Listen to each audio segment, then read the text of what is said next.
கிறிஸ்துவுக்குள் மிகவும் அன்பான தேவ ஜனமே, ஆண்டவராகிய இயேசு கிறிஸ்துவின் இன்ப நாமத்தில் உங்கள் ஒவ்வொருவரையும் இயேசுவே என்னோடு பேசுமேனுங்கிற இந்த தினதியான நிகழ்ச்சிக்கு இந்த காலை நேரத்தில் வாழ்த்தி வரவேற்பதில் என் ஆண்டவருக்குள் நான் மிகவும் சந்தோஷமாய் இருக்கிறேன். ஆண்டவர் உங்கள் ஜெபத்தை கேட்டிருக்கிறார். இந்த காலை நேரத்தில் ஆண்டவருக்குள் கலிகூர்ந்து நிகழ்ச்சியை பாருங்கள். ஆண்டவர் உங்களை ஆசீர்வதிப்பார். எசேக்கியேல் 33:5 வசனத்தின் பின்பகுதி, எச்சரிக்கையாய் இருக்கிறவனோ தன் ஜீவனை தப்புவித்துக் கொள்ளுவான்.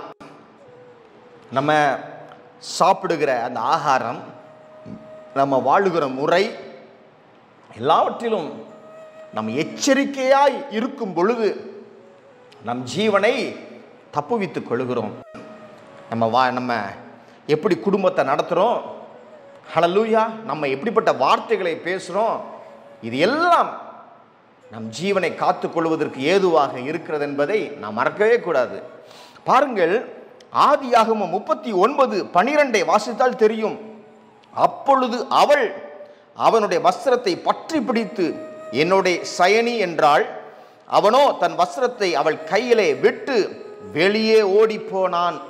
இங்கு பக்தன் யோசேப்பு, அவர் போத்திபாரின் வீட்டிலே நல்ல ஒரு பெரிய பொசிஷன்ல வேலை பார்த்து கொண்டிருக்கிறார்.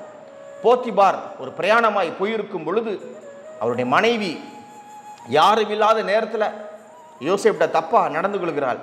அப்பொழுது அவர் தன் வஸ்திரத்தை அவள் கையிலே ஒப்பு கொடுத்து அவர் வெளியே ஓடினார். எங்கே ஓடினார்?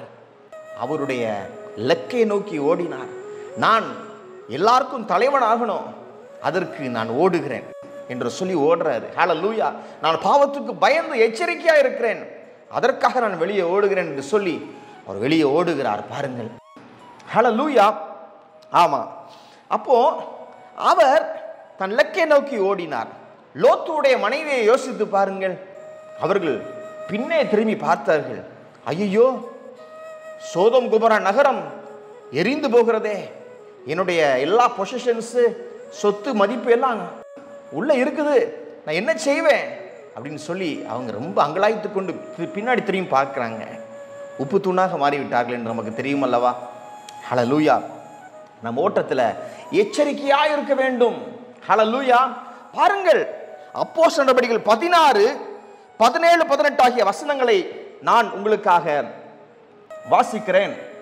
அவள் பவுலையும் எங்களையும் பின்தொடர்ந்து வந்து, இந்த மனுஷர் உன்னதமான தேவனுடைய ஊழியக்காரர், இரட்சிப்பின் வழியை நமக்கு அறிவிக்கிறார்கள் என்று சத்தமிட்டாள். இப்படி அநேக நாள் செய்து கொண்டு வந்தாள். பவுல் சினம் கொண்டு திரும்பி பார்த்து, நீ இவளை விட்டு புறப்படும்படி இயேசுவின் நாமத்தினாலே உனக்கு கட்டளையிடுகிறேன் என்று அந்த ஆவியுடனே சொன்னான். அந்நேரமே அது புறப்பட்டு போயிற்று. ஹல்லேலூயா. ஒரு பிசாசு ஒரு மகளுக்குள்ள இருந்துட்டு சொல்லுது, இவர்கள் தேவனுடைய ஊழியக்காரர் அப்படின்னு சொல்லுது. பவுலையும் சீலாவையும் பார்த்து, சில பேர் இருக்காங்க, இவங்க உன்னதமான தேவனுடைய ஊழியக்காரர்னு ஒருத்தங்க ப்ராஃபஸி சொன்ன உடனே கரெக்டா சொல்றாங்க, என்னை குறித்து வந்திருக்கிறது வார்த்தை, ஆமென், ஹல்லேலூயா அப்படின்னு சொல்லுவாங்க. ஆனால் பவுல் சீலா எச்சரிக்கையா இருக்கிறார்கள். இந்த புகழ்ச்சியின் வார்த்தை எங்கே இருந்து வருகிறது என்று பார்த்து அவங்க சொல்றாங்க, இயேசுவின் நாமத்துல புறப்படு என்று சொல்லும் பொழுது அந்த ஆவி புறப்பட்டு போயிற்று. நடந்தது என்ன? யோசேப்பு வாழ்க்கையிலையும் சரி, பவுல் வாழ்க்கையிலையும் சரி, அதுக்கப்புறம் அவனுடைய எஜமான் கையிலிருந்து அவங்க விடுவிக்கப்படுகிறார்கள். யோசேப்பு போத்திபாருடைய கையிலிருந்து விடுவிக்கப்பட்டான். பவுல் இந்த பிசாசை வெளியேற்றின பின்பதாக அந்த பெண் இருக்கிறாங்களே, அவங்க தன்னுடைய எஜமான் கையிலிருந்து விடுவிக்கப்பட்டுட்டாங்க. எப்படி? இனிமே ஆதாயத்து நம்பிக்கை கிடையாது, பிசாசு வெளியே போயிடுச்சு, குறி சொல்ல முடியாது. அந்த பெண்ணையும் வெளியே அனுப்பிவிட்டாங்க. ஹல்லேலூயா. யோசேப்புக்கும் அடுத்த லெவலுக்கு போறாரு, அந்த பெண்ணும் அடுத்த லெவலுக்கு போறாங்க. ஹல்லேலூயா. யோசேப்பு சிறைசாலைக்கு போனாரு, பவுலும் சிறைசாலைக்கு போனாரு.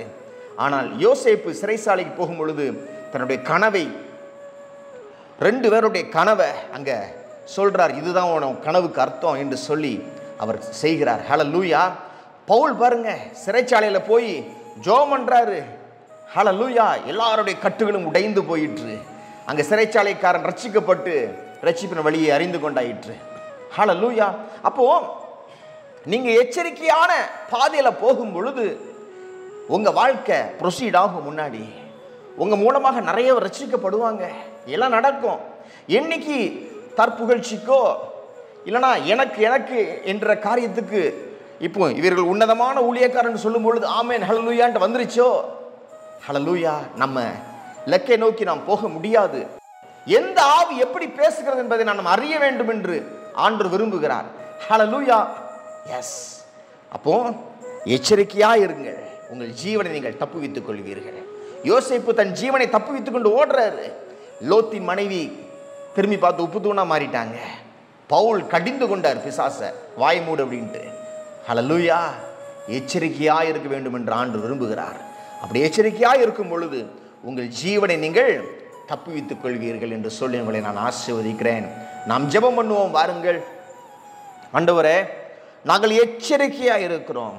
எங்கள் நடைகளில சர்ப்பங்கள் தேள்கள் எங்களை கொட்டாதபடி அவைகளின் மேல் மிதிப்பதற்கு ஆண்டவரே உம்முடைய ஷூஸை நாங்கள் போட்டு நடக்கிறோம். ஆண்டவரே, உம்முடைய க்ளோத்திங்கை நாங்கள் போட்டுக்கிட்டுறோம், சட்டையை போடுறோம், ஹல்லேலூயா, ஹெல்மெட்டை போடுறோம்.